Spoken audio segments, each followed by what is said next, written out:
Bienvenue. Aujourd'hui, on va explorer une molécule fascinante et peut-être méconnue, l'oxyde nitrique, le NO. Exactement. On va s'appuyer sur les travaux du docteur Nathan Bryan, un biochimiste qui a vraiment dédié sa carrière à ça. Oui, c'est une référence sur le sujet.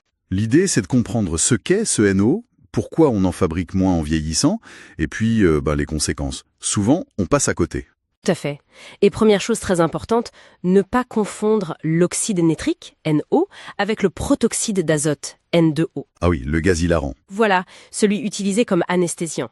Le NO, lui, c'est une molécule que notre corps fabrique. Une molécule de signalisation, en fait. Un messager chimique, donc. C'est ça. Il donne des ordres essentiels pour réguler le flux sanguin, par exemple, pour bien livrer l'oxygène partout, D'accord. mais aussi pour mobiliser nos cellules souches qui réparent les tissus, ou même pour optimiser la production d'énergie dans les cellules. C'est fondamental. Et ce qui est assez marquant, c'est que sa production diminue avec l'âge. C'est ça. Oui, et de manière significative. Les études montrent environ 10-12% de moins par décennie, et ça commence dès 30 ans. Dès 30 ans? Oui.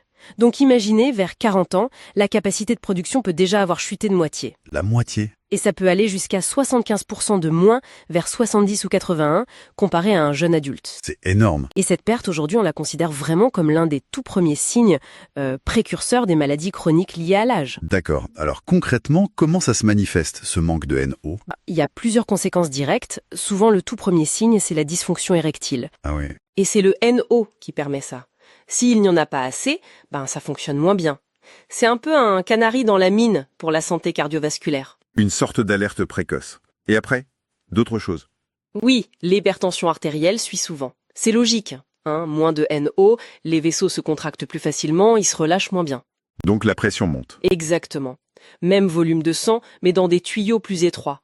D'ailleurs, le docteur Bryan souligne qu'aux États-Unis, la moitié des hypertendus répondent mal aux traitements classiques. Bon, pourquoi? Probablement parce que ces traitements ne ciblent pas ce manque fondamental de NO. Ils gèrent le symptôme, mais pas toujours la cause première liée au NO. Je vois. Et il y a d'autres liens. Avec le diabète peut-être? Tout à fait. Le diabète, les maladies métaboliques. Le NO est nécessaire pour que l'insuline agisse correctement. S'il manque, ça contribue à la résistance à l'insuline. D'accord. On a aussi l'intolérance à l'effort, le fait de s'essouffler vite, et puis quelque chose de plus surprenant, un lien avec la maladie d'Alzheimer. Alzheimer. Là, c'est moins intuitif, je trouve. Oui, on pense surtout aux plaques, etc.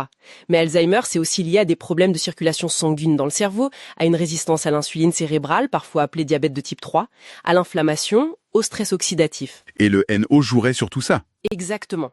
Il améliore le flux sanguin, aide à l'utilisation du glucose, réduit l'inflammation. Le docteur Bryan est même convaincu que si on restaurait les niveaux de NO assez tôt, on pourrait potentiellement éradiquer Alzheimer. C'est fort comme idée. C'est une perspective assez incroyable.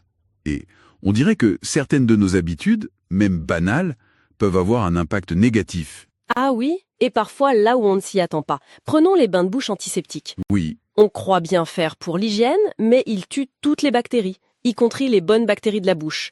Or, certaines sont indispensables pour convertir les nitrates qu'on mange, les légumes verts par exemple. voilà, les nitrates des légumes verts en nitrites, puis en NO. Une étude a même montré que l'utilisation d'un bain de bouche antiseptique 2 fois par jour pendant 1 semaine faisait monter la tension artérielle chez des personnes en bonne santé. Incroyable. Une habitude qu'on pense saine, C'est ça. et le fluorure aussi est pointé du doigt. On en trouve dans beaucoup de dentifrices, parfois dans l'eau du robinet. C'est aussi un antiseptique connu. Qui perturbe ces bonnes bactéries. Oui, il perturbe ce microbiome oral qui est essentiel pour cette voie de production du NO. Sans parler d'autres effets possibles, neurotoxiques ou sur la thyroïde. Alors face à tout ça, qu'est-ce qu'on peut faire pour préserver notre NO? Alors, le docteur Bryan insiste beaucoup sur ce qu'il faut arrêter de faire. D'abord, le sucre et les aliments à index glycémique élevé. C'est primordial. Pourquoi le sucre? Parce qu'en excès, il colle aux enzymes. Il les glyque, y compris celles qui produisent le NO. Ça les bloque. D'accord. Donc, éviter le sucre, quoi d'autre? Éviter le fluorure autant que possible et les bains de bouche antiseptiques bien sûr.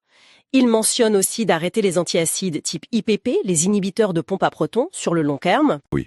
Pourquoi cela? Parce qu'on a besoin d'une bonne acidité gastrique pour absorber certains nutriments et aussi pour des étapes liées au NO. Ces médicaments bloquent cette acidité. Compris. Et du côté des choses à faire positivement? Il y a des choses assez simples en fait. Respirer par le nez par exemple. Ça active une enzyme qui produit du NO directement dans les sinus. Ah, intéressant. L'exposition modérée au soleil aussi, ça stimule la libération de NO par la peau. L'exercice physique modéré mais régulier, c'est clé. Classique mais efficace. Oui. Maintenir un bon équilibre hormonal aussi, la testostérone et les œstrogènes stimulent la production de NO. Et une chose un peu étonnante, il parle même du fredonnement. Fredonner. Oui, fredonner, à certaines fréquences, pourrait, par les vibrations, stimuler la production de NO dans les sinus. C'est une piste. Fascinant. Donc si on résume, l'oxyde nitrique, c'est vraiment une molécule clé pour bien vieillir. Son déclin est un facteur majeur dans beaucoup de maladies chroniques. Tout à fait. Et nos choix quotidiens, de ce qu'on mange à notre hygiène buccale, ont un impact bien plus grand qu'on ne l'imagine. Exactement. Et ça amène le docteur Bryan à une réflexion un peu plus large sur notre système médical. C'est-à-dire, Il observe que ce système est souvent très orienté vers la gestion des symptômes avec des médicaments, plutôt que de chercher à corriger les causes profondes. En partie, peut-être à cause d'un modèle économique qui vide la gestion des maladies chroniques. je vois. Et ça nous laisse avec une question, finalement. Étant donné ce rôle fondamental du NO dans la réparation, la régulation, comment est-ce que nos approches de santé pourraient changer si on se concentrait davantage sur la restauration de ces processus naturels du corps, comme la production de NO? Plutôt que juste gérer les symptômes. Voilà. Comme stratégie de base, pour la prévention, peut-être même en complément des traitements. C'est une piste de réflexion, je crois, à méditer.